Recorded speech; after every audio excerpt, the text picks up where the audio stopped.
4 वर्ष बाद 5% वार्षिक साधारण ब्याज की दर पर 10,320 रुपए चुकाने के लिए कितनी वार्षिक किस्त देनी पड़ेगी। ठीक है, तो सबसे पहले तो आप 4 साल हैं तो मैं 4 साल का टाइम बना देता हूं। पहला साल, दूसरा साल, तीसरा साल और चौथा साल। चौथा साल, यहां पर मान लो उसने 100 रुपए की किस्त दी, तो मुझे ये बताओ यदि 100 रुपए की किस्त देगा तो उस पर 5% से ब्याज कितना हो गया। 1 साल, 2 साल, 3 साल, 3 × 5 कितने हुए, 15 रुपए।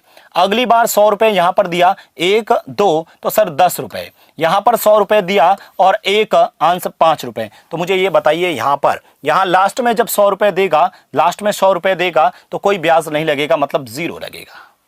ठीक है, कितना लगेगा, 0। अरे भाई 4 साल के बाद में इतना रुपए वापस देना है ब्याज सहित, तो मैंने क्या किया, जैसे ही 1 साल खत्म हुआ 100 रुपए दिया और उस पर 5% ब्याज दे दिया, 1, 2, 3, 5 साल का 15 रुपए। अगली बार जैसे ही दूसरा साल खत्म हुआ 100 रुपए देने गया तो उस पर 10 रुपए का ब्याज दिया, फिर जैसे ही अगला साल 100 रुपए देने गया तो उस पर 5 रुपए का ब्याज दिया और लास्ट में 100 रुपए दिया, कोई ब्याज नहीं दिया। तो मुझे ये बताओ टोटल उसने पैसा कितना दे दिया, 100, 100, 100, 400, ऊपर वाले और जोड़ दो, 430 रुपए का उसने वापस दिया।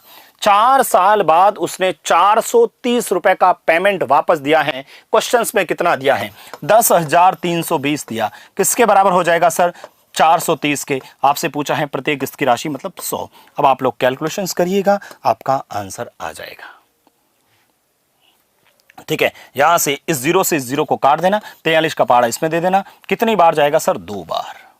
कितनी बार जाएगा सर, 2 बार जाएगा। ठीक है, और उसके बाद वापस कितना पीछे बचेगा सर, 46 इसमें से 86 इसमें से घटाना। ठीक है, कितना बच जाएगा यहां से, तो यहां से आप लोग देखोगे तो सर 16 और ये हो जाएगा कितना, 3 यहां से बच गया और 3 और 1 192 ही होगा। अब इसको वापस आप लोग कैलकुलेशंस करोगे।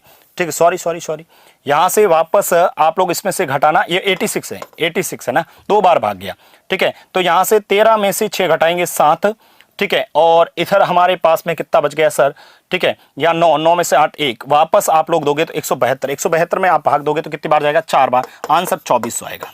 कैलकुलेशंस आप लोग कर लेना, आंसर 2400 आएगा। मुझे ये बताओ ये 430 कैसे आया, मैं वापस बता देता हूं, इधर देखिएगा।